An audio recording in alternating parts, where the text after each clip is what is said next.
pane chitiko chinoshamisa choitika munyika yeSouth Africa chashamisa vanhu chanokuva kunzi marelations between mutungamiri wenyika yeZimbabwe pamwechete neour neighboring country South Africa aiwa panguva ino they've worsened pava netension panokunzi vagari munyika yeZimbabwe avo mumahospitals now they are now being chased out nyika South Africa noda kwekuti kuri kuonekwa kunzi marelations aripo pakati peTheZimbabwean government South African government panguva ino aiwa haasisiri kwawo. Ndobva subscribe or like or turn the bell like tipinda panapa mpindula mobuda munobva muchinzi Mnangagwa is not paying us anything.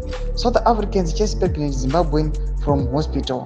A heavily pregnant woman from Zimbabwe was recently chased away from Kalafong Hospital in Pretoria West by a group of South African women who shouted at her in public and made her feel embarrassed. The South African women claimed that Zimbabwe's President Emmerson Mnangagwa doesn't pay South Africa for the health care used by Zimbabwean people. Ndomashika vari kuonekwa kunzi aiwa maSouth Africans pachavo vari kutoresista vachiti aiwa Mnangagwa ava ne bad reputation, a bad record.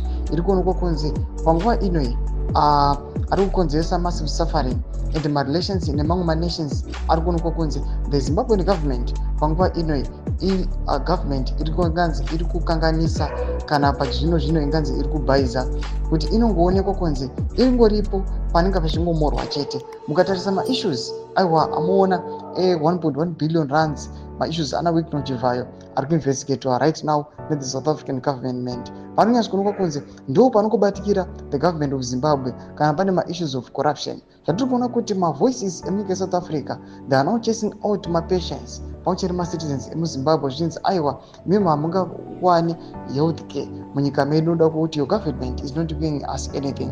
Imbotidzai mafungiro enyu noti kudii pamusoro pechitiko ichi chiri very very inhuman chakonzereswa aiwa nethe regime panguva ino. Pinai comment section medu dzemafungiro enyu, subscribe or like, turn on the bell icon.